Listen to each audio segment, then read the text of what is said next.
Hi there, welcome to the Zone Chairperson Roadshow. Tonight we'll be passing on some tools and resources that you can use as a zone chair to energize and really keep your clubs engaged through the key areas of global action, which are service, membership, and leadership. I'm past District Governor Chris Lewis, and I'm the Global Action Team Area Leader for Eastern Canada, which consists of multiple District A, which is most of Ontario, a little bit of Quebec, as well as multiple District N, which is the maritime provinces. So we have Newfoundland, Labrador, again, a little bit of Quebec, New Brunswick, Prince Edward Island, Nova Scotia, and also a little bit of Maine. So it's a pretty big area. We have about 130 some odd zone chairpersons in that area. And it's really exciting to get them all together for the first time this year to really talk about their roles and learn about some things that you can do to really help you support your clubs more effectively.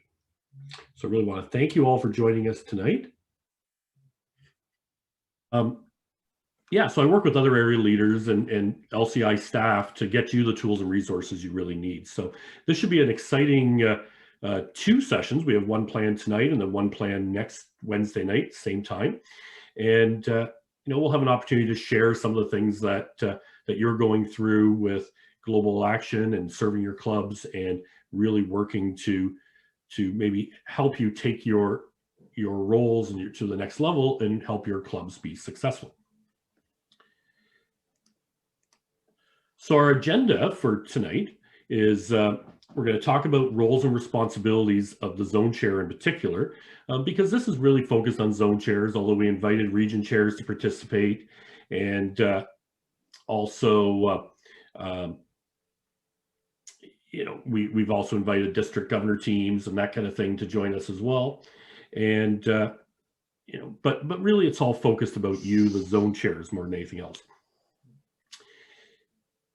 We're going to talk about zone advisory meetings and how to hold an effective zone advisory meeting that's focused on the things that support clubs the most, which is membership, service, and leadership. We're going to talk about some resources for new member recruitment. And then we're going to have an opportunity to spend about half an hour and we're going to talk about some of the successes you're having back in your districts, in your zones, and also maybe some of the challenges you're facing, particularly here in a COVID world where we definitely have a few unique challenges that maybe we wouldn't have faced previously. So let's get started. So in their chat box, type in some of the roles and some of the responsibilities that you think the zone chair has. So what are they?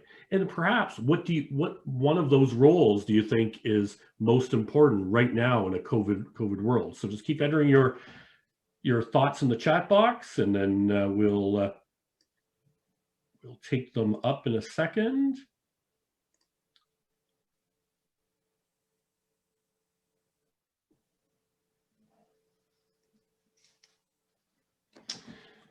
So Christina says, be the district governor's eyes and ears. Yeah, I think that's pretty important. They need to really be on the ground, understanding what's going on in the clubs and in their area and reporting back to the district, the liaison between the district and clubs, communication from the district to the clubs. Yeah, that's pretty important too, because sometimes information goes to the district governor and it needs to filter down to the clubs. Render assistance to the clubs, stay connected to the clubs in the zone, facilitating between clubs and district, communication, lots of those. Motivating, representing the district, identifying leaders. That's a good one, because the zone chair's role is to find the next zone chair and eventually the next governor. So identifying leaders as they're circulating through clubs is pretty important. Sharing of ideas, providing guidance, induction of new members and ceremonies and things. Assist with membership recruitment, determine progress, promote inter-club discussion. And Louise says, definitely find my replacement for next year. Yeah, Louise doesn't want to be a zone chair or region chair for forever, I guess. So identify opportunities and open communication. And really try to keep clubs connected. Yeah, those are some key roles. Thanks a lot for sharing all of those in the chat box. Yeah, those are some key roles and responsibilities of the zone chair. So what would you say is one of the most important things a zone chair can do right now in their responsibilities or their role uh, in a COVID world? What do you think is probably most critical right now for the zone chair? You just enter those thoughts in the chat box as well.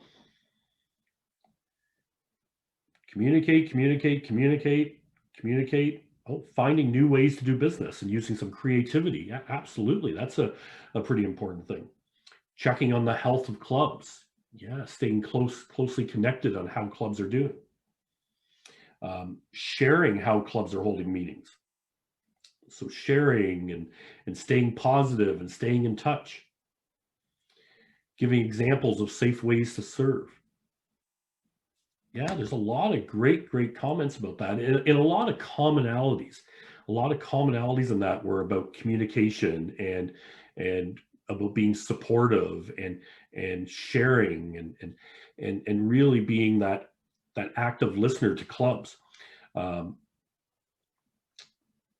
giving clubs assistance in operating their meetings, communicating, helping them hold virtual meetings. Yeah, it's a different. Thanks a lot for all those thoughts, and I think there's a lot of commonalities about the things that zone chairs can really be doing in a COVID world, which might be different than they might have done in a non-COVID world. They might have, been a little bit more focused at club visitations and maybe some of those ceremonies and things, whereas now they're becoming more of a listener and maybe motivating and encouraging them to really stay active and stay involved, because a lot of clubs are at risk of basically shutting down because of COVID. So I think it takes a little bit of sensitivity to be a zone chair in today's world that maybe wasn't as necessary perhaps a year ago or even 6 or 8 months ago.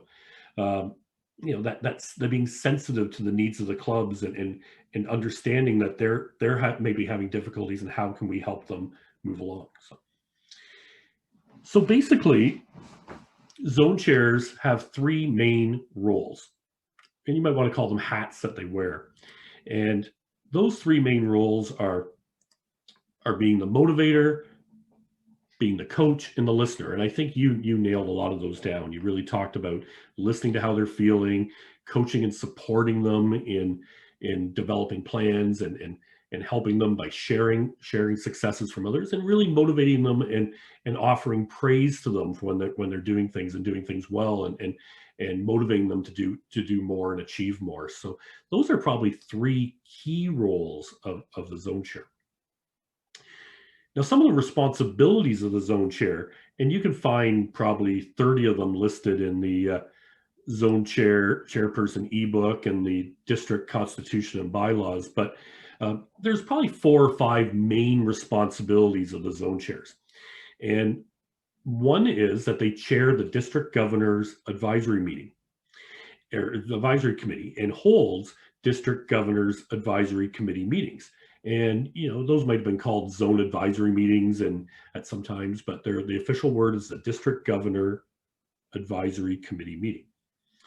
They participate as a cabinet member, so they attend cabinet meetings, they serve on cabinet, they're a voting member of cabinet, and they're involved in shaping the direction of your district by participating as an active member of the cabinet. They monitor the health of the clubs, and we talked about some of that as being a key role and responsibility of being a zone chair.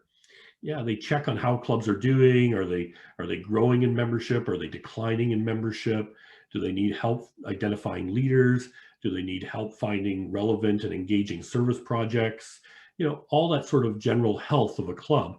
And we'll talk in a little bit about some of the things that you can do to assess the health of your clubs within your zone. Support clubs with membership, leadership, and service. And that's what Global Action is. So the Global Action team, I like to call it a three-legged stool with membership, leadership, and service, all equal legs on that stool. And if any one of those legs is broken, then the whole stool falls apart. You can't have a successful club that doesn't have an effective membership plan and isn't growing or stable in membership. If the membership's declining, it's very difficult for a club to serve their community. It's also very difficult for a club to develop leaders if the membership in that club is declining and not growing. Likewise, if you don't have an effective leader in a club, it's really hard to have effective membership growth and effective service projects. And ultimately, service ties it all together, because service is what grows membership, and service is really what being a true leader in our world, in our community is. So those three legs, membership, leadership, and service, the global action team stool, zone chairs are an active part of that global action team. So they have a responsibility to talk membership, leadership, and service with the clubs and support them in those three particular areas. And then we also talked a lot about sharing successes, about taking the successes of one club in your zone or another zone or in another country even, and taking some of those successes that you learn about and sharing them with the other clubs in your zone so that your other clubs can become much more successful. So you've been in your role as a zone chair for about 3 months, and 3 or 4 months right now. And have you done any of those responsibilities yet? And you can just drop your comments in the chat box, or if you have any of those things, or is there any one of those particular responsibilities that you're getting ready to do? Perhaps your advisory meetings might be coming up soon. And we're in a safe environment, so you can share all that stuff. We're not going to pick on you if you haven't done any of those things yet. That's okay, because we're all going to grow and develop together. I know in my own district, we have a district governor's zone advisory meeting tomorrow night, and I'll be actually attending and actively participating in that. So, and my zone chair is already planning that. We have some people that are planning membership workshops, and Kim has said she's already done all these things, monitoring the health and advisory meetings and such, cabinet meetings. Yeah, so Baltzer says, I've communicated with all clubs in my zone several times by phone and in person. That's excellent. So really monitoring them, motivating them, and working with them. Mike has set up all his zone meetings, and Blaine was actually able to visit one of his clubs face to face, which is excellent. Some of us may not be able to do those things this year. And Acer had an advisory meeting. Service was the focus, and Ron is going to be doing an induction ceremony of a new member. And so there's been a lot of contact with clubs, and sharing different tools and resources with them. And Paul's been able to attend club meetings on Zoom. So it sounds like you've been pretty active in the first few months in actually looking at some of those responsibilities as the zone chair. Denise is getting ready to hold her first advisory meeting in November, which is focusing on service, and which is excellent, because the next topic we're going to be talking about is district governor's zone advisory meetings. So let's move into that.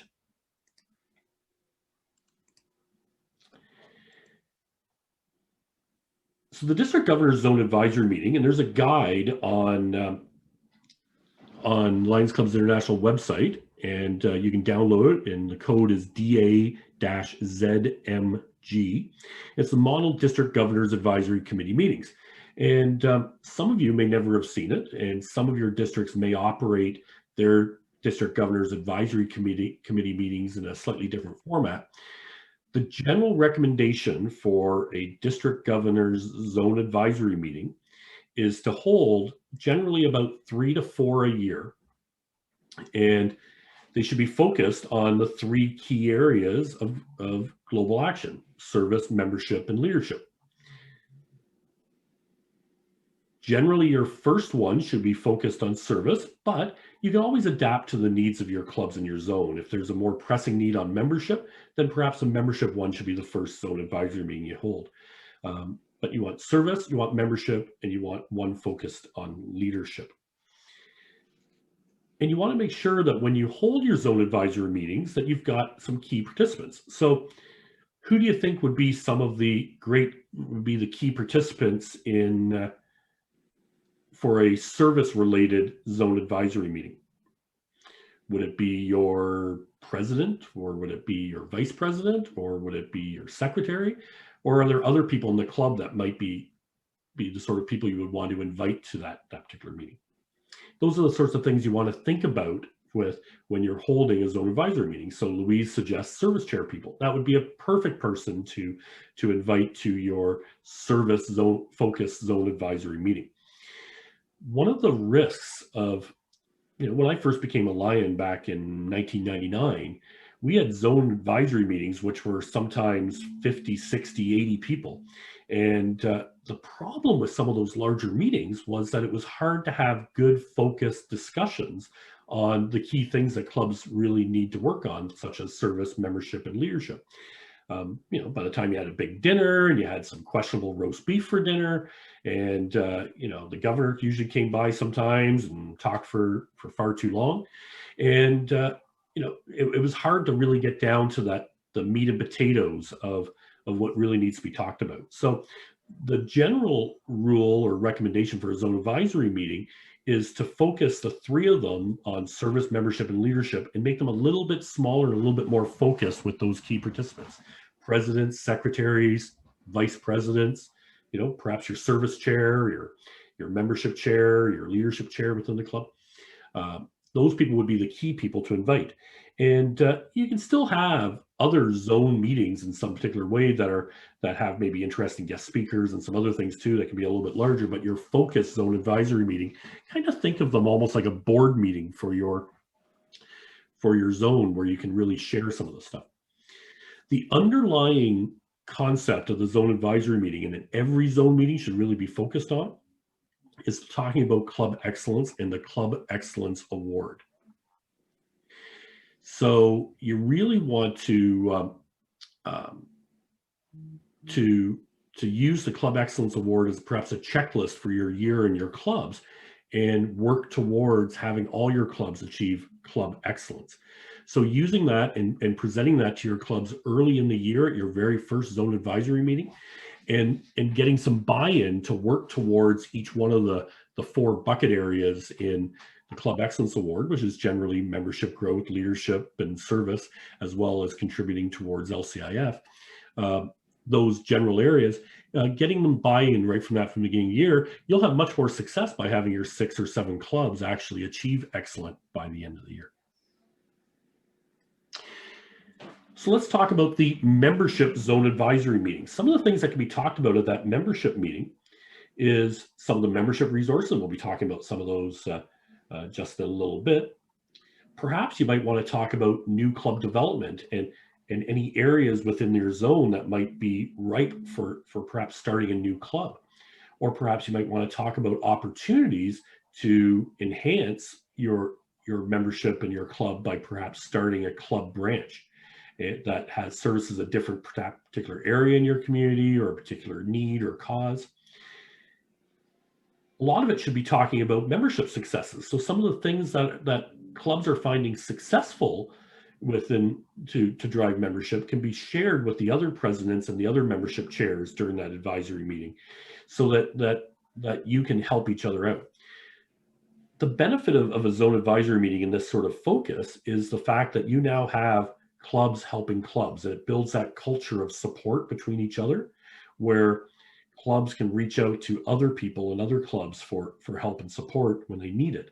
And that starts to build a cohesive team and a cohesive zone, and much more likelihood of success. So a great person to invite to your membership related zone advisory meeting is your global membership team. Invite them to come in. Perhaps you have a specialist on your team, or if you're participating in the North American Membership Initiative, someone from the NAMI team to come in and talk, focusing on membership a little bit, can be very helpful as well. The meeting shouldn't take a whole lot of time, probably an hour, maybe an hour and a half at most. You might be able to have some pre-work for them, where they can come with some successes, some challenges they're having, so it's a thought starter, so they can arrive and start to have some good discussions. And you might even be able to walk away with the beginnings of an effective membership plan for your clubs within your zone. So that's the focus of the membership zone advisory meeting. Now, some of you were talking about having service zone advisory meetings recently, and those meetings could be focused on some things such as My Lion and how to report service. Some zone chairs have had very, very good success by doing a small little My Lion reporting workshop during that zone advisory meeting and showing club secretaries and club service chairs how easy it is to report on My Lion. We'll be doing that next week during our second session. A lot of it, again, will be about sharing service successes and talking about how some of the service projects that clubs have done came to be and what they've been able to be successful at. Maybe talking about some challenges you're having. Right now with COVID, you might want to be having some discussions about how service may have changed within the clubs and how we can serve differently. So that might be kind of a discussion you might want to have in the zone advisory meeting. Perhaps you want to talk about the Lions Clubs International Foundation and the things that you can do to support our foundation and help our foundation grow and support our service needs all around the world. And again, a great person to invite to your service-focused zone advisory meeting is your global service team, and invite them to come and talk about some of the service resources and some of the resources that are available on Lions Clubs International website to really move service forward in your clubs. And then the final zone meeting of the year, or the final, I would say, the official zone advisory meeting of the year, would be the leadership-focused zone advisory meeting. Here you might want to talk about things such as how elections should be done and how to hold an election effectively within your club. Maybe you want to talk about succession within your clubs, how to identify some people in the clubs to move into other positions and how to motivate them to do so. Perhaps also consider using things like Lion Learn or the former Lions Learning Center available through your Lion portal, and talk about some of the leadership resources and leadership development resources that are in place there for club officers and and as you move through the pathway of leadership within your club.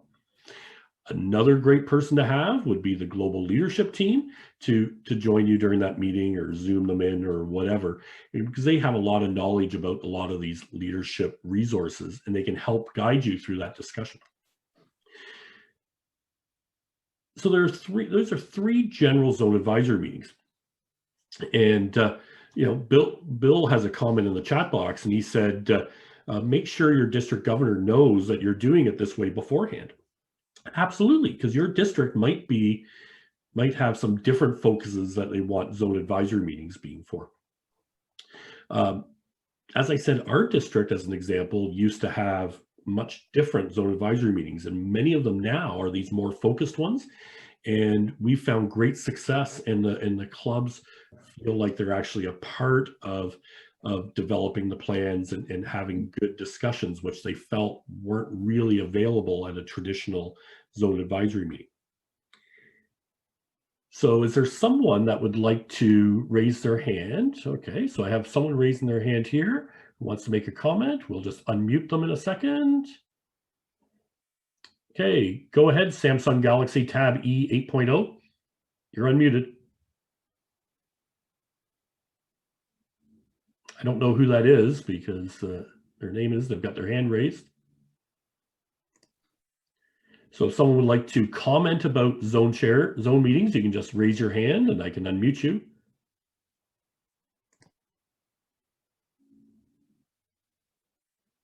Or you can just drop a comment in the chat box. Is there someone who's maybe perhaps had a zone meeting in this particular way that wants to talk about some of their successes that they've had with it or some of the challenges they've had with it?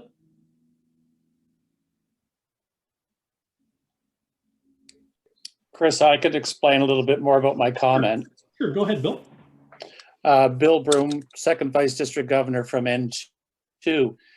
I followed the outline in the document that Chris shared a few minutes ago when I was zone chair 2 years ago, and our first meeting focused on membership, and I invited the club presidents and the secretaries and their membership chairs, and we probably spent about an hour and a half looking at strategies for building up our membership and how clubs can both get new members and retain members. And the comment from one of the leaders was, well, that was more like a membership meeting than it was a zone meeting. Oh, And then some folks who weren't there were upset because they weren't invited to the meeting, because they always went to the meetings because they missed seeing people in between the meetings. And I tried to explain that it was a planning meeting as opposed to a social, and that didn't go over so well. And I didn't do it that way anymore, even though I know that was the right, I believe that was the right way to do it. My district at that point was just not ready for that kind of radical behavior. yeah, it is a change. It's a culture change. One of the questions I was going to ask in a second was, you have these three general zone advisory meetings: membership, leadership, and service. Okay. Does that not mean you could still have three other meetings if you so chose, that are more of the traditional zone advisory meetings, where that get together, where some of your people in your district, your zone, could still get together for that social aspect and some of that other stuff? And I'll respond to that too, if you don't mind. In our district, people, it's roughly 2 hours from one end of the district to the other. And it's really difficult depending on where you're hosting the meeting, because we always try to move around geographically. If you go to one end, the other end doesn't tend to come. So the more meetings you have, in the long run, the more meetings you have, the fewer people actually show up, because they just want to do those meetings. They don't want to be traveling from one end of the zone to the other any more than they have to, especially in the winter months. Yeah, exactly. And I'm not saying necessarily that the model zone advisory meeting guide has to be followed to a T, but there's real value in having good focused discussions on those three topics. With if you had a zone meeting with 50 or 60 people in it, it would be very hard to have an effective planning session, as Bill just said, about membership or whatever, right? It would be pretty hard, I think, to have a good quality discussion, because there'd be people talking all the time rather than just these 10 or 15 or whatever people kicking around the table, right? It's generally a little bit easier to have those discussions in a smaller group. But maybe it has to be blended. Maybe you need to move towards that, and you have a portion of the meeting is a breakout where we talk about membership or something. But the key thing is, I think, is to focus on those three areas, because those are the three areas that are going to drive club success: membership, leadership, and service.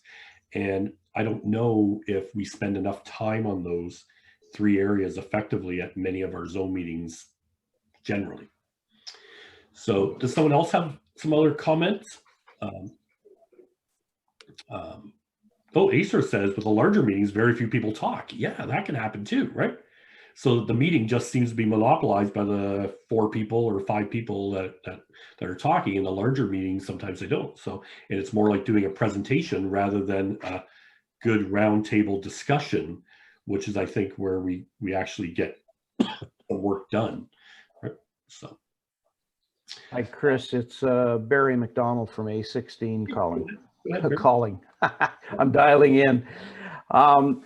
One of the things, just I guess to Bill's point, is for the last 2 years, and we're continuing to do it this year, is the first joint zone meeting we talk about service, the second one we talk about leadership, and the last one we talk about, second one we talk about membership, and the last one is leadership. We've had a lot of success with this. We send out invites probably a month in advance, and we tell all of the clubs what the topic is going to be about. And we ask them to provide us with input so that they can actually get up and talk at the meeting about what they have done, the success stories that they've had, and some of the challenges that they've had.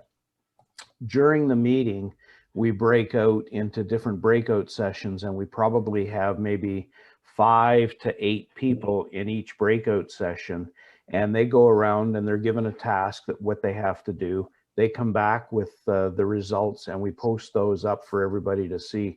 And we've had a lot of success with doing that. And I know when I was a club president, I really appreciate the way things are now as opposed to the way they were, because before we were being talked to as club presidents, and now they're actually participating in it. The first meeting for service, we asked them to invite the people that are in charge of their service committees. The next one, we asked whoever's in charge of the membership committee to come to the meetings. So we change it up. We have some clubs that send 5, 6, 7, 8 people to a joint zone meeting. Thanks. Yeah, and I think Barry, that's what it's about. It's about having those focused discussions in whatever works in your district, and it's not about saying this is the only way to hold a zone advisory meeting. But I think that we don't focus enough on those discussions and so on. There's a comment here. It says, I feel meetings would be successful with fewer lines attending, and then just making sure that info gets back to the club members. Yeah, either a report is given or a report's distributed to all the clubs afterwards. Whatever. So, because that, you're right, you can have those discussions, and then but you can still have a good discussion perhaps with your joint zone meetings where you have 5 or 6 people from the key clubs and so on. But the key thing is having that focused discussion. So, Gene says, a good way I used when I was in zone was to watch who was not talking, directly ask them for an opinion. Because that way, and that's a good meeting management style for zone chairs, is to reach out to those people who aren't really talking during a meeting and invite them to offer a thought. Because once they're going, they'll stay involved. So, does anyone else have any other questions or comments about zone advisory meetings and how you can still have those kind of advisory meetings outside of those 3 main ones? The 4th one, maybe you might want it to be something about rewards and recognition, or something at the year end, or whatever. Again, you can just chime in here if they have any further comment. This is Mike Gyrey from 21 East. I saw a comment there fly by about in-person worked well, with virtual meetings it could be more difficult. I'm going to have my first advisory meeting tomorrow evening, and wondering if anyone's already had virtual meetings and how they felt they went, and any advice. Yeah, like you're right, Mike. Virtual meetings are different.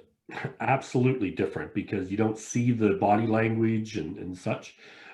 Is there someone that wants to make a comment about some of the differences that they've observed with a virtual zone meeting? Sorry, and I think part of the difficulty is going to be probably across Canada, but in this area, is a lot of people don't have internet capabilities that can handle. Yeah, a lot of our rural areas are slow, and Northern Ontario will be like that. Around our area, Newfoundland and some of the back areas out on the East Coast, yeah, there's dead spots where you can't get effective internet, and but it's a process that we're starting to go through as we do these things, and you're going to hear a lot of. Am I muted? Am I unmuted? Can I talk? I can't see anything. That kind of stuff. But it's so our club's been doing virtual meetings since about March, and they started off, and yes, I spent about the first half hour helping people log in and that kind of thing, but they got better and better every one they did. So it's people are logging in. Some people log in by phone if they don't use a computer, and they found that very successful. Yeah, there's a lot of technology issues, a lot of technology problems, absolutely. But right now, it's the only way we can get together in many cases, right? So there are restrictions through Ontario. I don't know what the restrictions are out in the Maritimes. They're not doing nearly as badly as we are doing here, but I'm sure there's still restrictions for meeting size and that kind of thing. So does anyone have any other sort of comments that they'd like to share? I see Yes, has a hand raised. Chris. This is Tim Chung from A16 here. I have problem with my video camera, so you are not able to see me. But I do like to comment on this joint Zone meeting. A16, we just had our first round of joint Zone meeting. I am serving as the Global Service Team Coordinator for the district. So we had 4 joint Zone meetings, and this round of meeting was focused on service. Now, my experience was for the first 2 joint Zone meetings, we had all virtual meetings for this fall, for the 4 regions. And for the first 2, I learned that and in discussing about service ideas under COVID, I didn't involve a lot of club members or presidents to chip in their inputs. And so I adjust my discussion for the 3rd and 4th one. And I asked some of the club presidents to come in to comment on their club services, and which turned out to be very good because like a lot of people are saying that in-person meeting is very different. You can get the interaction, but for online meetings, sometimes it would be difficult and challenging to get the participants to engage.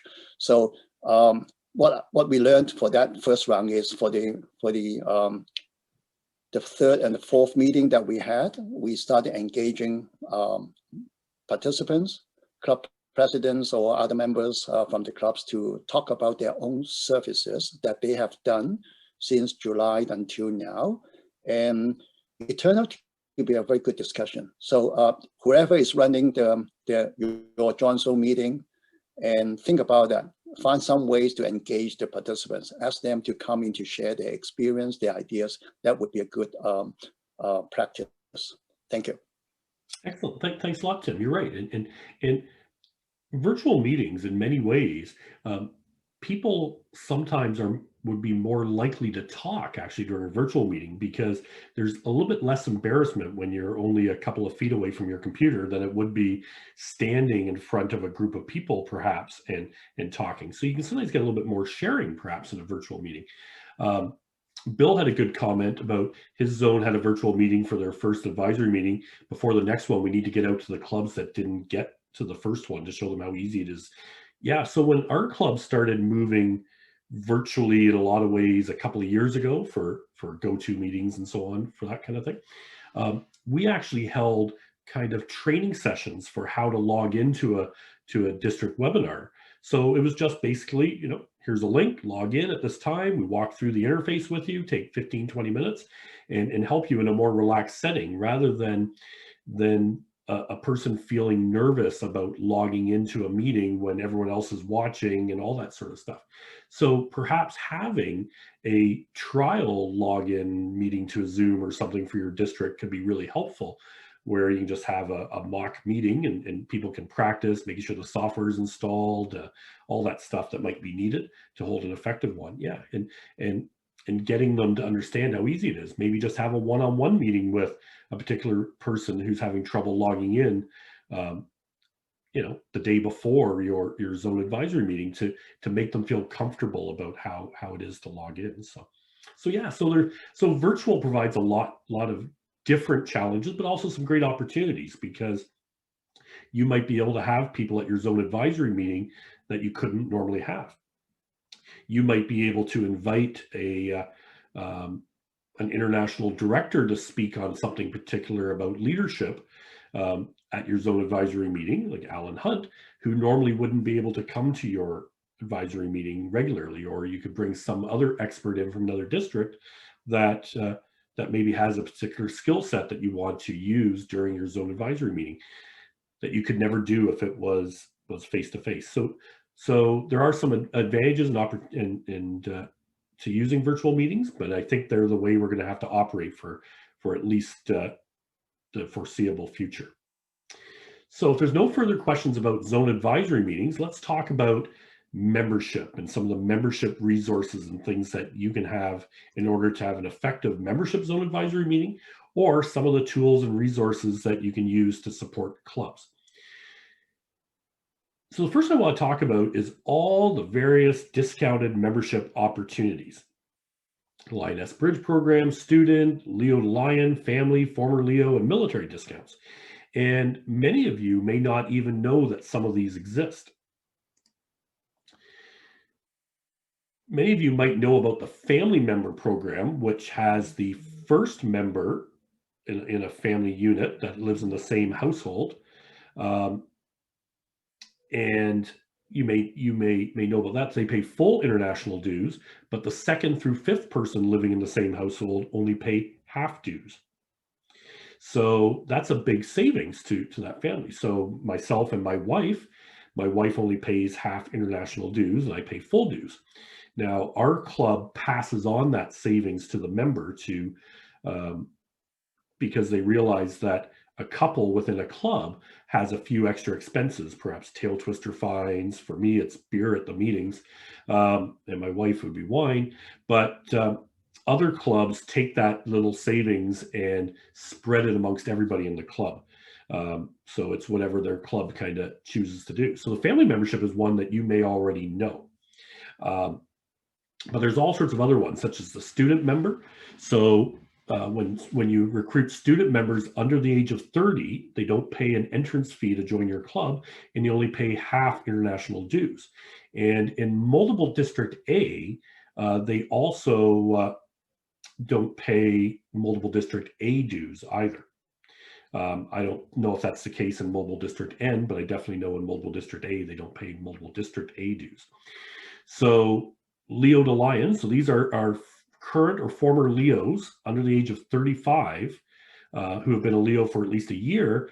And if they become a Lion, then they don't pay an entrance fee and they only pay half price international dues. Former Leos, again, former Leos 35 or older who have been a Leo for at least a year receive their service credit and they don't pay an entrance fee, but they do pay regular dues. An interesting one is the military veterans program. So this ends in June. So current military members or who are either actively serving or formerly served in the military, and that would include anything that would be considered a military organization of some sort. So Army, Navy, Air Force in the US, Coast Guard, that kind of thing, or the Canadian Armed Forces. So their entrance fees would be waived. So if you want to attract military veterans into your club, they would not pay an entrance fee through the end of June 2021. They do pay full international dues, however. The family membership program, absolutely. And then the other important one is the Lioness Bridge program. So it's ending on June 30th, and I'm sure many of you are aware that Lioness, as after June 30th, 2021, is no longer a recognized project of Lions Clubs International. So Lioness that currently are Lioness Club members, they can form a brand new Lioness Lions Club. They wouldn't have to pay a new member a charter fee or any entrance fees, and their international dues would be half through the end of June of 2021. Same thing goes for Lioness that choose to become a Lioness or become a Lion in an existing club as well. They would not pay an entrance or charter fee or entrance fee, and they would also pay half the international dues. And Lioness also will receive years of service credit for all their time as a Lioness. So that's pretty important because there are still Lioness clubs out there that we have to be very sensitive to how they're feeling, and because we want to make sure that they continue their service and the great work that they do in their communities. So we've been working with Lioness clubs to talk about the opportunities they would have as part of Lions Clubs International, and there are still discussions going on throughout Mobile District A, throughout Mobile District N, and those discussions are ongoing. So if you have Lioness within your zone, I would encourage that you to speak to your district global membership coordinator and talk about what we can do to support you in that manner. Multiple District A, I believe, has waived Lioness dues, and Tim would probably be able to remind me of that. They've waived Lioness who become Lions for the next, I believe, year and a half. So there won't be any Multiple District A dues for Lioness that become Lions or form Lioness Lions clubs. So Was that correct, Tim? Yes, that's correct. Yeah. But I have a question for you, Chris. Looking at your chart on Lioness Bridge, Yep. just want to clarify that you mentioned when forming a new club, the minimum required to charter a club has been reduced to 1. Yes, so that's a good point. I should have mentioned that. Yeah, so traditionally, to form a new Lions Club, you need 20 members. Well, an existing Lioness Club, if they have 4 members in the Lioness Club, can become a Lioness Lions Club with those 4 members, with the full rights and privileges of any other Lions Club in the world. The opportunities to vote, the opportunities to become a district governor, an international president, all those particular things. So that's something that the reality is that a Lioness Lions Club, or Lioness Club that became a Lioness Lions Club, would operate exactly the same as they would today. And in fact, even though their technical official name on their charter would be the Lioness Lions Club of Markham or whatever, the reality is they would probably operate from all meaningful purposes as the Lioness of Markham. People would know them as that. They would still be able to use the Lioness logo and in their marketing and so on, in their shirts and so on. So, but after June 30th, 2021, any Lioness that does not become a Lioness Lion or form a new club will not be able to use that logo in that particular way. So, you know, but it's a sensitive topic. So I really encourage you to involve your global membership team in discussions with Lioness. So we have a question in the chat box. How do we respond to potential recruits who ask us why they have to pay to volunteer when dues are mentioned?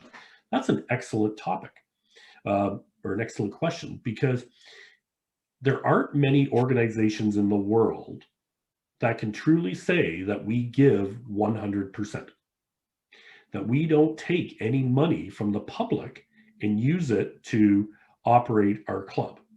I could never put my hand out at someone's donating money and says, "Oh, thanks a lot for that $20, but I'm going to keep $2 for myself and only send 18 to the cause that you're supporting. I'm only going to send $18 to the food bank, but I'm going to keep $2 for myself to send me to convention or whatever it might be." So we pay our own way, and we try to keep those dues as low as possible and fund them internally from our own members, so that we can honestly say that we give 100%. And there's not a lot of organizations out there that can do that. And our dues are also really part of the whole membership experience. So the dues that we pay provide us the opportunity to have resources from our association to support us, to have the opportunities for leadership development programs and personal growth and all that stuff. So dues is actually part of the membership experience to me. And you know, lots of people pay gym memberships for whatever a year, and you know, so you know, or they pay a fee to join a social club of some sort. Well, we pay a fee so that we can ensure that we are continuing to serve. So that's always a little bit of a touchy subject when we're talking dues. But if you compare the dues of Lions Clubs International compared to other major service organizations, our dues are hands down the lowest. So Rotary is anywhere from $500 to $1,000 traditionally. Lions Clubs are generally $75 to $100 in most cases, in most clubs. So Denise asked, the family members' dues are half price for the duration of their time at Lions. Is that true for all others? So a student under 30 joins a Lions Club. No, they only pay half price dues until they hit 30, and then they pay their own way after that. So the idea is that for their student, they're getting their career started. They probably don't have much money, school debt, so they support them while they're like that. So generally, yes, that discount ends when they don't meet the criteria of those particular things. So, Barry asked me a question about A4 has clubs called Lionette clubs. Do we treat them the same way as Lioness? Good question, Barry. I have no idea, but I will reach out to LCI and get that answer. Bill Broom comments about one of the reasons for dues is insurance. Yeah. So with those dues, we supply insurance to cover you and when you're working on Lions events and stuff. So your dues provide liability insurance for activities, gives us time with great training courses without touching all the fundraising. So yes, there's lots of great reasons why we pay dues. So there's also another program which has the International Board of Directors put on a program because of COVID-19. So one of the things they did was they suspended or waived the suspension process for clubs for non-payment of dues. Normally, after 120 days of not paying dues or other LCI bills, a club would be suspended, and then the following month would be canceled if they don't pay their bills. Well, back in March or April, they passed a resolution to suspend that policy through the end of December. So after December 31st, the suspension policy does return. So that was a way to help clubs out with COVID when maybe some of the members were having difficult times paying their dues.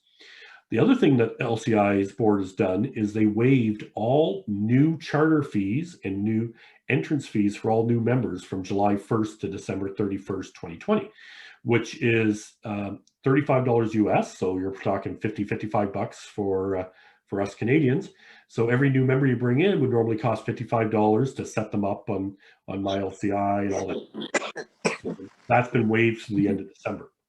And then same thing with anybody transferring into a club, their entrance fees and stuff are also waived for the end of December. So if you have new members, getting them in now before the end of December would be a great thing to do, because we want to move along and get those people in now while they can save that money and help them out. So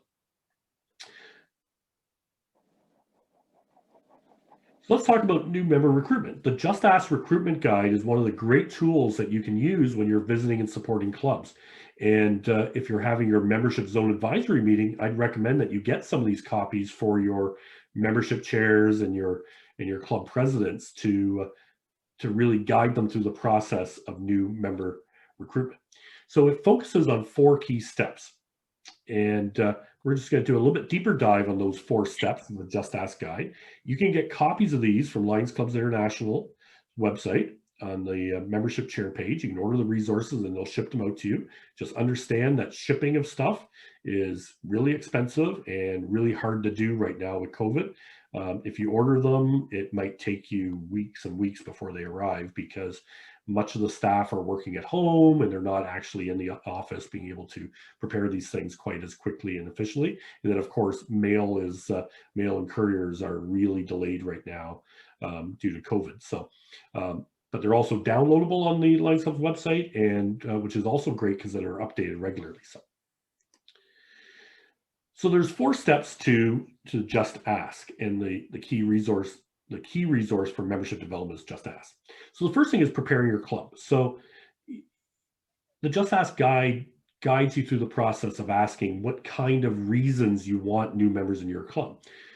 Most of the time, it's so that you can do more things, you can get more leaders, maybe get some more ideas, but you really need to prepare your club. One of the things I always suggest before you start getting a club to start recruiting is really kind of take a look at the club and see how the club is truly operating. Because if you think about it, if you're going to invite guests to your house, usually you go and you clean the bathroom or maybe vacuum the living room because you want to put on the best foot forward for those guests. The same thing happens in your club. If your club is struggling a little bit and they argue a bit and it's not a pleasant place to be, you probably don't want to be recruiting people into your club at this point. Right now, you want to maybe fix some of those problems first. So make sure your club is kind of prepared to start to recruit. And then you want to have a team to do it. So your membership chairperson in your club would be pretty important. One of your vice presidents could be very involved, or maybe someone else in your club that has a skill set for recruitment could be a key person to have on that team to start working through recruitment. Then you want to create your plan. So who is it you want to recruit? Where are you going to recruit? What materials are you going to need? And are we going to need sort of an information meeting of some sort for those people that we're beginning to attract? So there are tools that we can use, and we'll talk about some of those in a second, but basically, maybe we want to attract professionals that have just moved into our community. Maybe we want some people that have a skill set that we don't have in our club. Maybe we find ourselves really lacking in tech savvy people. So maybe we want to find some younger people who have that skill set to join the club. So you can target particular groups to join and build that into your plan. And where are you going to recruit them? You have to look at different areas within your communities. Is it the new development that's gone in? Is it a new business area that's growing? Is there another club in the community that maybe has members that want to participate in a seniors club or a probus club that might have people in it that want to maybe do other things than just what they're doing in those organizations? You might be able to cross-pollinate and grab some of those people too. Then you want to implement your plan. So you want to reach out to those target members. Perhaps you want to have an informational night where they invite them to come and talk with them about what your club is, what it does, and why being a Lion matters. And a lot of this is similar to what we would do if we start a brand new club. We would create a plan for who we're going to attract or invite to join us in this new club, and then we would hold an informational meeting to invite them in to talk about it. So a lot of it's the same kind of recruitment tip that you can find in the Just Ask guide. And then after you implement your plan, obviously you have to develop a process for welcoming those new members. So conducting induction ceremonies and making sure that we have an effective orientation. So those are the basic quick tips that you'll find in the Just Ask recruitment guide. And those are things that you can encourage clubs to do when you're supporting them and visiting them, virtually or face to face. Talk about recruitment and how recruitment works. And going through the Just Ask recruitment guide at one of your membership zone advisory meetings could be a great starting point. In the guide, there's also some resources such as how to develop a club growth plan, the recruitment wheel, which gives you all sorts of different types of people that you can write names next to for, whether it's ministers, whether it's teachers, politicians, and business people or neighbors and so on. You can write those names and pass that around a club to get that sort of prospective member sheet. And then it gives you some ideas to develop an effective script for recruitment. The key thing is the people who go out to recruit, you want to make sure are the right people to recruit. They might be salespeople. They might be people who are good at having a short conversation with a particular person and being able to talk about the bullet points sincerely. So get the right person who can sell Lions. Don't get the quiet person who's shy and maybe doesn't speak very well. Maybe a person who's a little bit confident and is knowledgeable about the club that can be really receptive to a potential new member. So that's the Just Ask guide. Another great thing that zone chairs can really do is promote membership growth events. These can be a little bit harder with COVID, but the membership growth event toolbox can guide you through a process for having an event that attracts and grows membership. The 4 phases are not a whole lot different than the regular Just Ask 4 steps, right? It's building your team, getting organized, implementing, you're taking some action, and then finally celebrating the success. So one of the great things about a membership growth event is to really guide you through perhaps a service activity or a service related project that can maybe attract people from your community to roll up their sleeves, help you out, and learn about it. So, maybe a service project, maybe it's a social event, maybe it's just a standalone membership event, and it's whatever your club or your zone decides to do. Some of these growth events can actually be hosted by the zone and have several clubs do it together and work to attract members into all the clubs within the zone.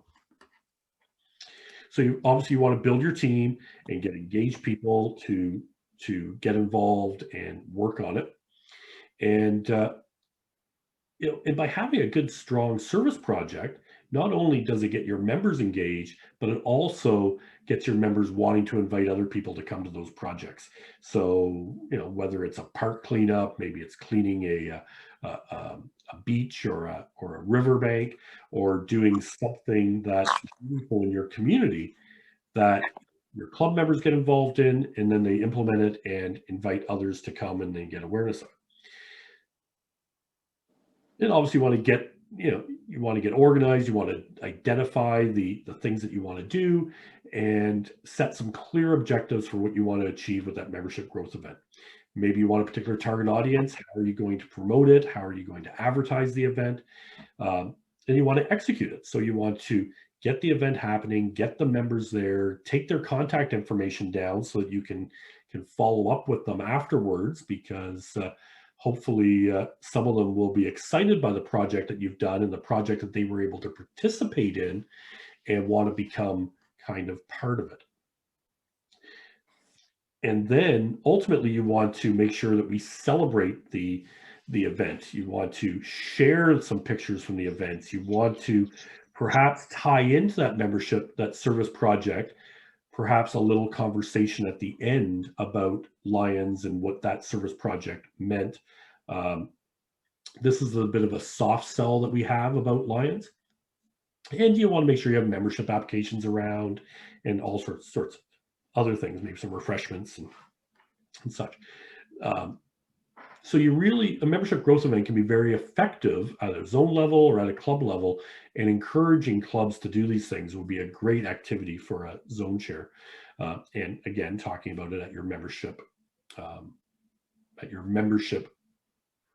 zone advisory meeting.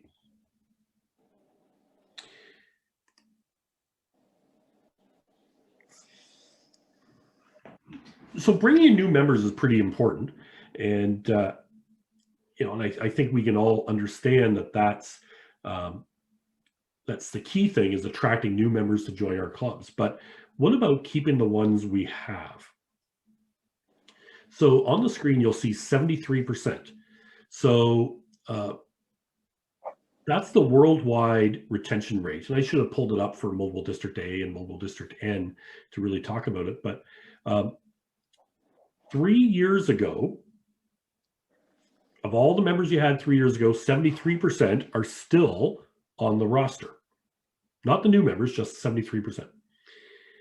But of the members you recruited 3 years ago, so the members in the last 3 years, only 55% are still active. So about half of the members that we've invited to join us in the last 3 years are gone. So that tells us that once you get your first couple of years under your belt as a Lion, you're generally a Lion for a long, long time. But we have a lot of big turnover at the very beginning. We bring a new member in and they leave in a year. We bring a new member in, they leave us in 2 years. And that's kind of discouraging, because we have to constantly replace those people.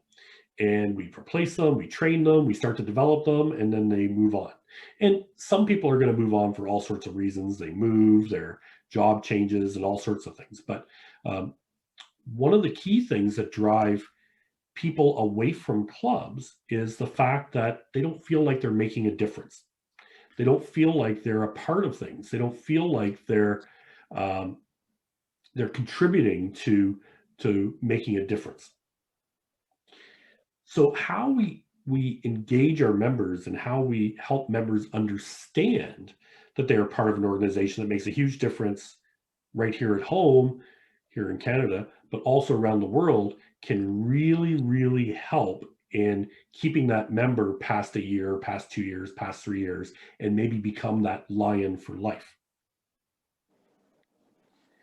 So one of the ways we do that is to encourage our clubs to have the new member orientation. And there's lots of tools and stuff that you can find on there. There's new member questionnaire, which is part of Just Ask. There's induction ceremonies, and having a meaningful induction ceremony to bring in those new members. And there's a guide right on the membership chair page on Lions Club's website on different induction ceremonies. So some people want a very formal induction and some want something a little bit more relaxed. Club culture should be what really drives your inductions. And then the new member orientation. So there's a trainer's guide, there's a participant's guide, there's a PowerPoint, so that clubs can develop an effective orientation of their own that's customized to what they're doing. And then the club mentoring program, where encouraging a process in place to have people looking after the new members when they join to help them in their development, answer their questions, and support them as they grow. Not necessarily the person that brought them in. Excuse me. I think there are sometimes people who are great recruiters, but really bad mentors and teachers. So, some people can bring in members left, right, and center, but you really want to have that person who can sit back and help a person with their development. So mentoring is a great process to encourage. And then I'm not sure if you're aware of it, but every time a new member joins our association and is added into MyLCI, both the new member and their sponsor receive emails that continue with them over their first 3 years. And the sponsor gets correspondence of it and copies of it so that the sponsor can help and support that new member in their development. And they'll get a welcome from the international president and from Lions Clubs International, and begins to explain to the member that they're a part of something bigger than just the 20 or 30 members in your own club, that they're a member of a worldwide organization that makes a big difference.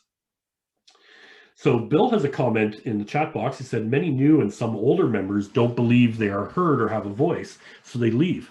Absolutely. So if we're not listening to our members, what happens is, they feel like they're not engaged. They feel, why should I be here?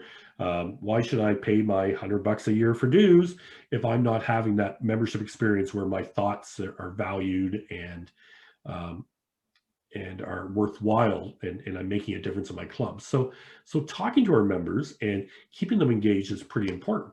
And there's a tool for that you might want to talk about, which is the new member, the membership satisfaction guide. And it's a way to assess how your club is operating from a membership satisfaction standpoint. It's about talking to your members, creating plans to really resolve those conflicts and those challenges that happen, and those arguments that sometimes happen in the club, and change the culture of your club. So the membership satisfaction guide can guide a club through assessing their membership satisfaction, creating a plan, implementing the plan, and there's lots of great information in there. And one that I really want to highlight is something that you may not have really talked about very much within your zone, is the Club Quality Initiative. Years ago, it was called the Club Excellence Process, or CEP. Oh. And the name was changed a couple of years ago to CQI, because LCI loves having new acronyms. So it's Club Quality Initiative.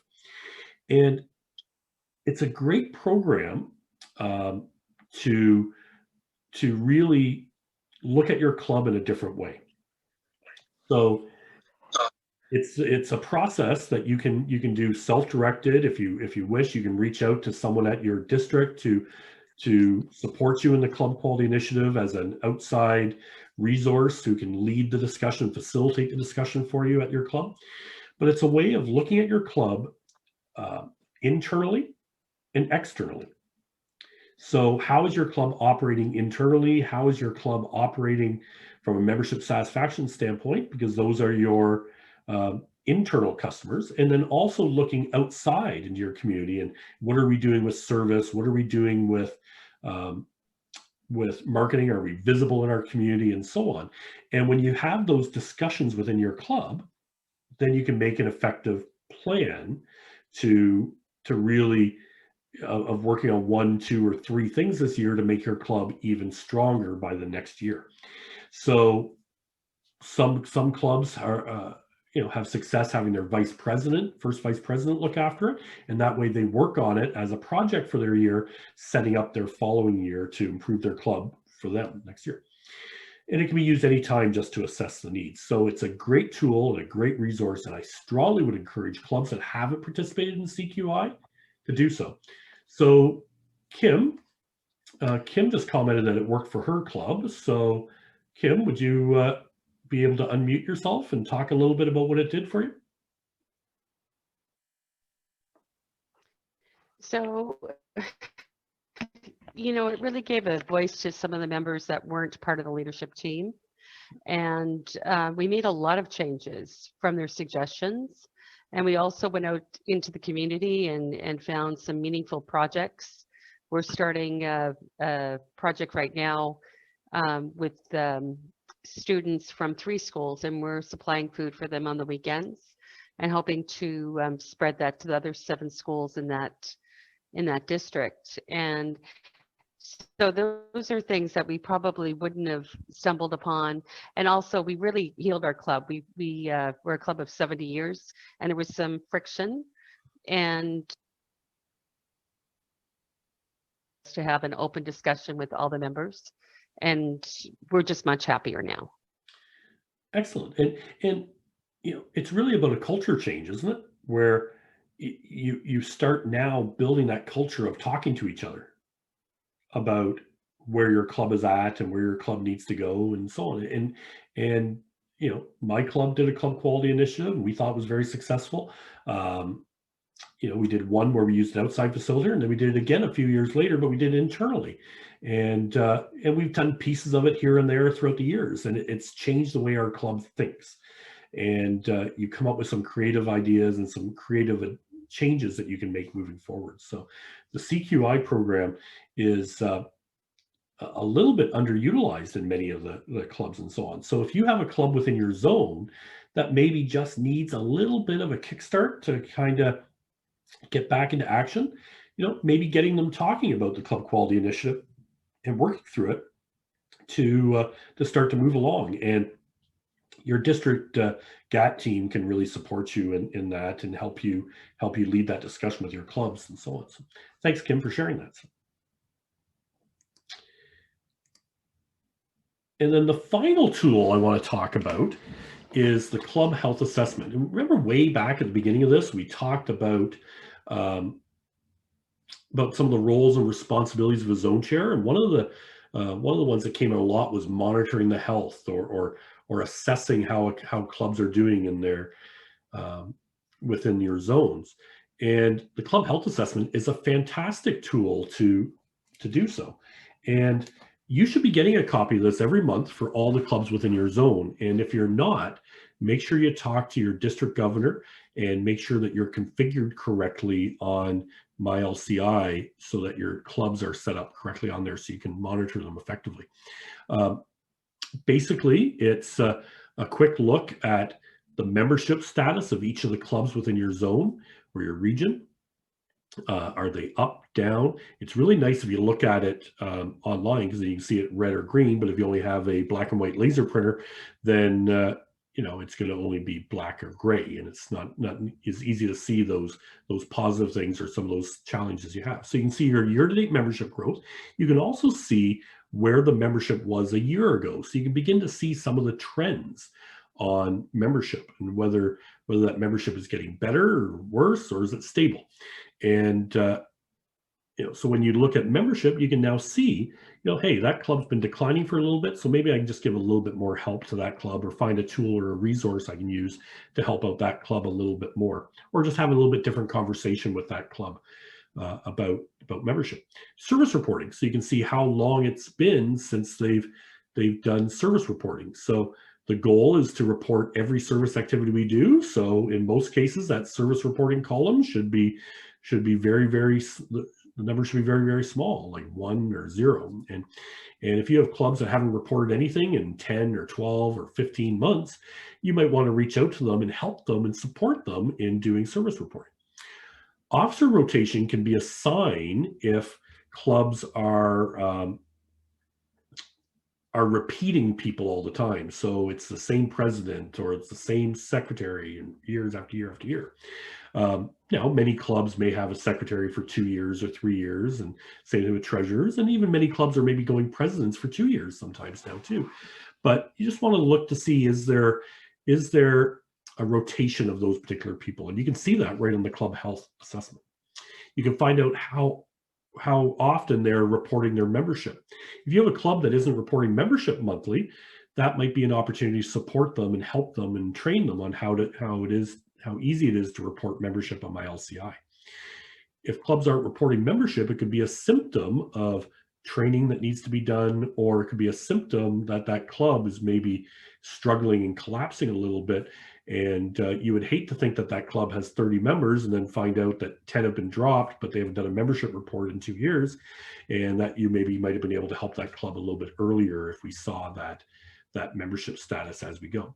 And of course, the current club status, which is active, status quo, which would be if the district puts them on status quo, or LCI puts them under financial suspension, or if they're canceled. So lots of information on that club health assessment. And when that report comes in, usually the 4th or 5th of the month from the previous month, log in and take a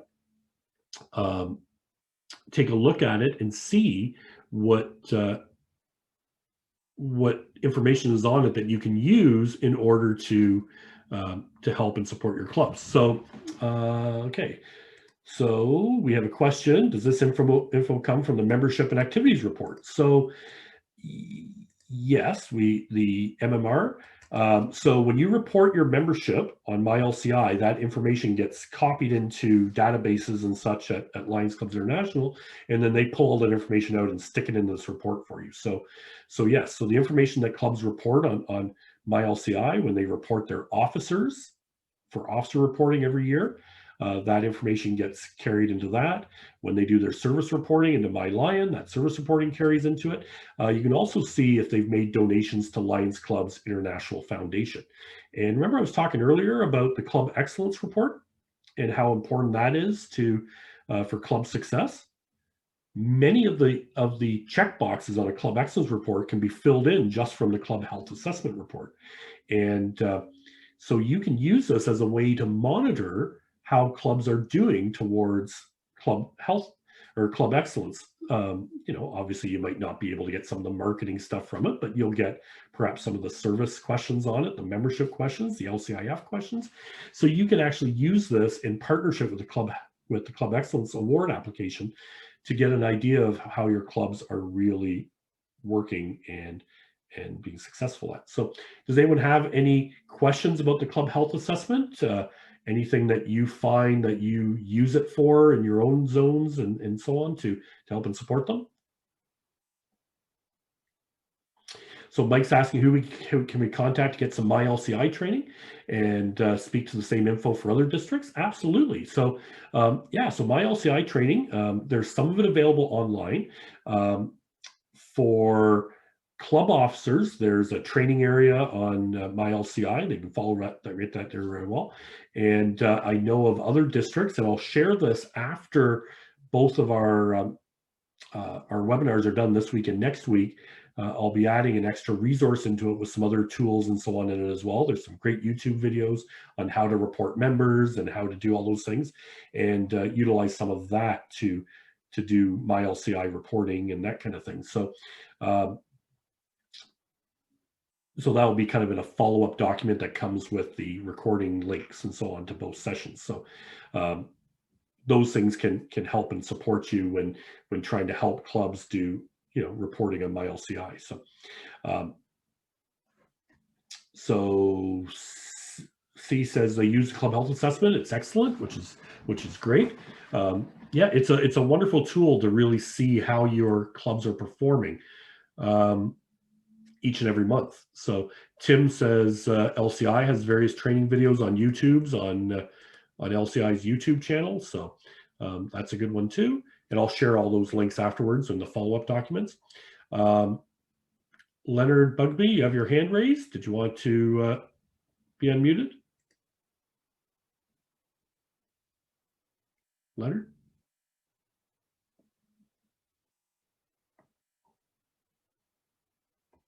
No, I guess not.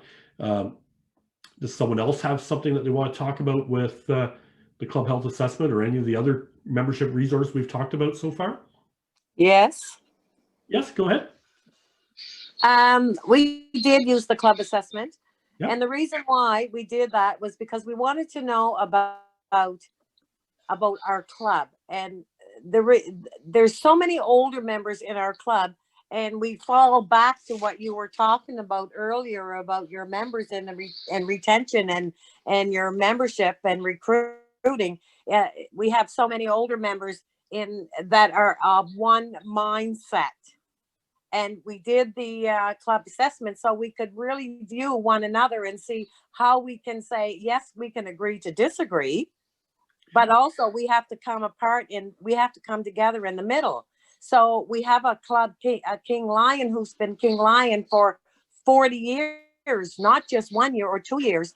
And I'm not condoning that. I think it's a positive thing because he's been King Lion, and all the older members, he's kept that club going to this present day. So it was a humorous part in the club assessment because we wanted to know what the feelings are of other members who were potential incoming King Lions, because we knew that this King Lion was on his way out, sort of thing. He wanted new members to take over. So we did it in a humorous kind of way because we need to keep that humor in the club ordinary to keep new members focusing. Right. So I thought it was great. Absolutely. So yeah, so assessing what's going on in your club is huge and really changes the conversation, I think, in a lot of ways. So I'm glad that you use that tool and so on.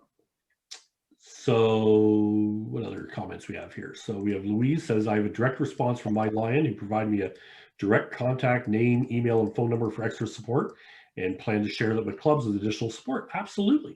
Yeah, LCI has some fantastic staff, and remember earlier we were talking about dues and why dues are important. It's because LCI has some amazing staff. And anybody who's had the opportunity to work with any of the staff at LCI have staff who will go above and beyond to support you in everything that you need, from membership, leadership, service, My Lion. And the dues we pay for those people are a bargain, in my opinion.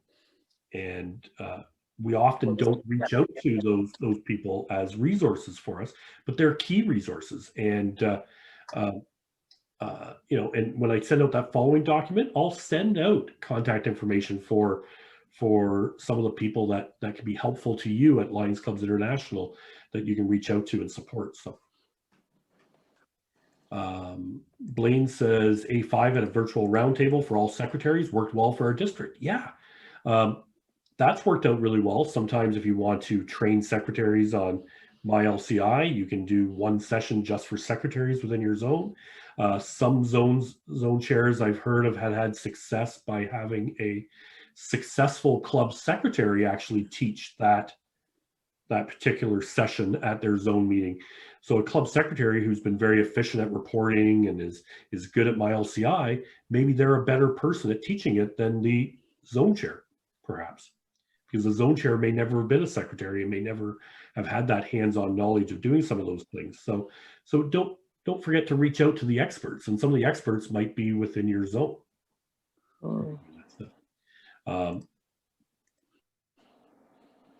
And Chris, this is Tim here. If I may chip in a comment on combining the use of the club health assessment together with the club quality initiative. The reason I want to say that is a lot of time is a common mentality when we look at a club, and if everything looks okay, then we don't want to touch it. This mentality of if it is not broken, don't fix it. Amen. But the thing is, I was involved in a club quality initiative activities several, maybe 2-3 years ago in a club, and they were having a big fight, a big conflict. So I was brought in to do a club survey, membership satisfaction survey. But the way on hindsight, I was thinking that if we can take a more proactive role, like as a zone chair, region chair, when you look at the club health assessment, if you notice a club is not moving along, and maybe they're not having problem today, and having said that, that would be a good timing to go into the club to start a conversation with them on how to look forward, how to move forward. And sometimes when we when we see problems in a club, and sometimes that may be a little bit too late, because when there is conflict being developed, and you as zone chair or region chair, or even as a district a governor going in to try to resolve a conflict, and at times you may find that some of these conflict has been developed for a while, and people's relationship, the fellowship, the feeling has been impacted. So it would be very difficult to really have the club to resolve it. So my point is, say, take a more proactive role before you see a club is running into some problems. Maybe go in and start a conversation with them and see, and encourage the club to really look forward, to think forward, and see how they can work together to make the club even better. And when the relationship is good in the club, I believe you can really strike a positive conversation with members of the clubs to help them move forward. Exactly, Tim. And the reality is that we do focus a lot of time and energy on the lowest performing clubs, right? Mm-hmm. It does make some sense, but don't forget, there are some clubs that aren't performing very well because they don't want to change, they don't want to adapt, they're comfortable doing exactly what they're doing, and they're comfortable with losing 2 members a year every year for the next 10 years. And and trying to get in there and helping and supporting that club might never change it. So we put a lot of time and effort perhaps into that club, but if you put that same time and effort into that club and catch them before they started to decline a little bit, you could be way more successful perhaps. And I'm not saying you should ignore those struggling clubs by any means, but you have to also pick your battles and focus on the things that you can actually achieve, right? And achieve well. Yeah, so I think there's been lots of great discussion on some of the tools and the resources and the things that are happening. So I just want to take about 5 more minutes and talk about some of the successes that you're having as zone chairs, and brag about some of the things you have before we wrap up, and some of the successes, maybe some of the challenges, or maybe some of the things that you need from me, or some of the things that you think you need from a zone chair development kind of process. Like, do you need training on something else? Is there a specific topic that you want to explore a little bit more? So obviously you can use the chat box again, or you can chime in. There's only 56 of us or something, so it shouldn't get too rowdy when people start unmuting themselves. We'll have to kind of behave. But so is there something that you found successful so far in your year that you want to share with all the other zone chairs that are on the call? So.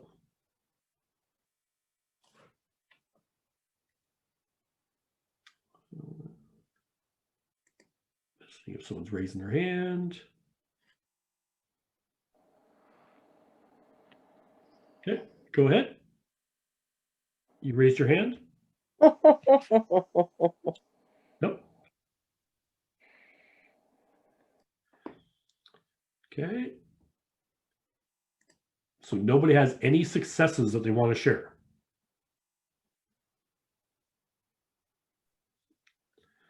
So, Louise comments that she's participated in events that clubs are doing. Yeah, that's pretty important. Remember way back we talked about COVID and how it requires perhaps a different tactic and a little bit of sensitivity to how clubs are feeling.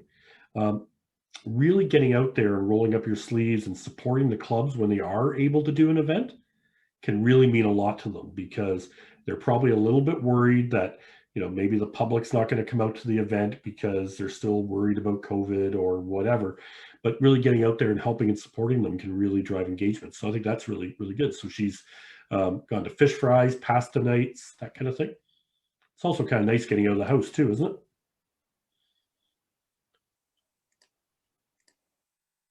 So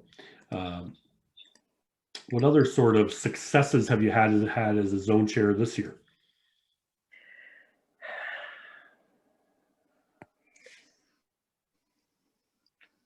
Hello? Hello, go ahead. Well, I am happy and I'm sad. I'm happy that I'm trying to get my clubs back on level footing. It is coming about slowly. I'm sad that I'm leaving other members aside because of circumstances beyond my control. But I know those circumstances could change and maybe it would come even better. But it's been a long 5 years, and all I can say is I'm just heading upwards all the way.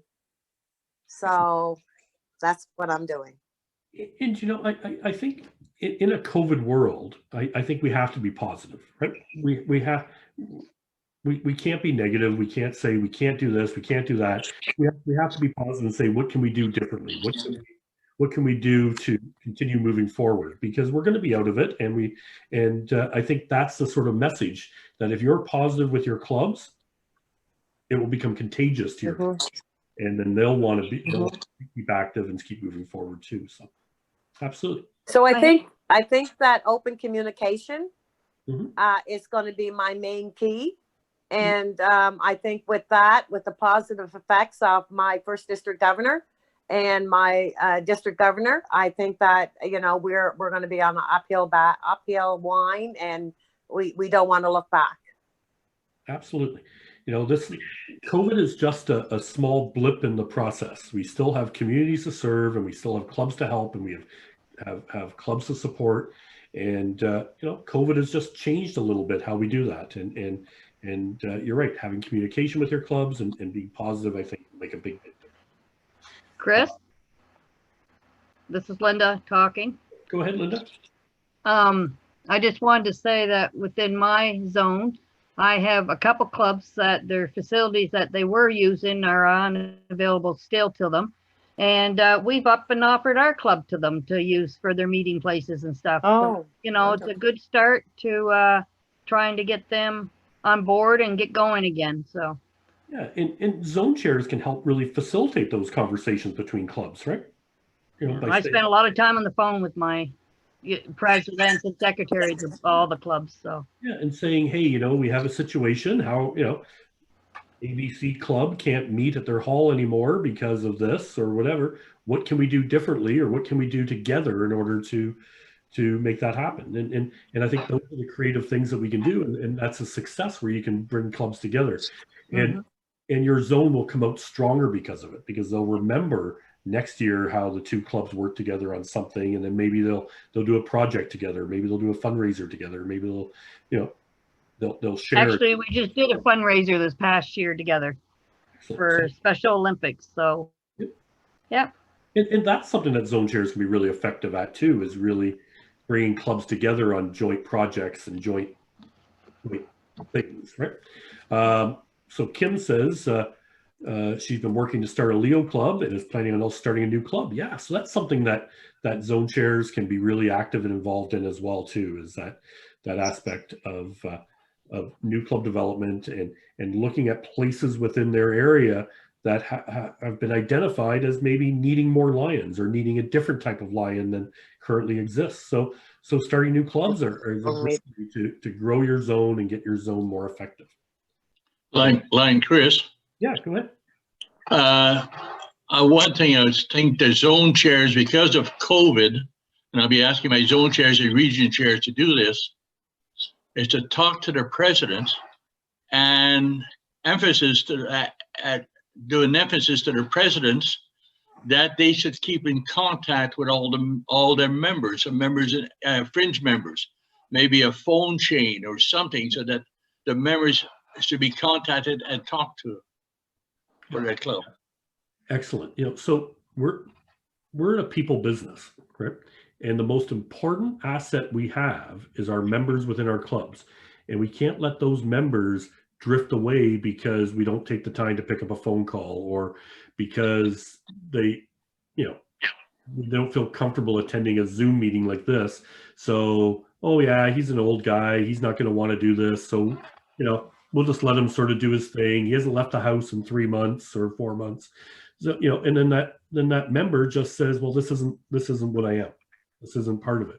So by encouraging your zone chairs to stay connected with your presidents and your presidents to stay connected with their members is critical, because like I said, we're all in it together, and we need these people when we get out of this, because we need those lions, because there's going to be lots of services that we need to provide. So we're coming up on the end of my targeted time. I was hoping to wrap up around 8:30, and we're about 9 minutes long. So we should probably end the discussion here, but we'll have some time next week as well to talk about challenges and some successes and things you might have, and how we can bring it all together. So I really want to first off thank you for joining us this week and having a conversation about some of the resources that you can to be an effective zone chair, you can use to be an effective zone chair, and hopefully maybe drive some greater excellence within your zones and within your districts. So we want you to come next week, same time, which is October 21st. And we're going to be focusing on retention. We're going to talk a lot about My Lion, and we're actually going to walk through how easy it is to report a service activity in My Lion, so that in about probably 5 minutes, you'll be able to take that information back to your clubs within your zone and do exactly the same thing with them. We're going to talk about some of the leadership resources that are available for you to develop yourself and the other people within your zone and within your clubs. And of course, we'll have that opportunity to wrap up. As always, I'm always accessible. You can always reach out to me if you have any questions or whatever. And if you want to drop me an email about any other topics that you might have, that you might think that you would find useful to add into future webinars for zone chairs, because my intent is to stay connected with zone chairs throughout the year and help you in your development and your growth, and really help you be as the greatest success that I know every one of you can be. So again, I'd really like to look forward to seeing you next week, next Wednesday, 7 p.m. Eastern, 8 p.m. Atlantic, and 8:30 over on the rock. And really want to hope that you take care of yourself and stay safe over the next week. I'll be sharing a copy of the recording after once I link the two of them together and do a few little edits. It might take me a few days, along with a sort of a frequently asked questions document that will have a lot of the questions and the chat and stuff involved in there too, so that we can get a lot of those resources out to you and links and that kind of stuff too. So I want to really thank you all for coming, and hope to see you all next week. Take care.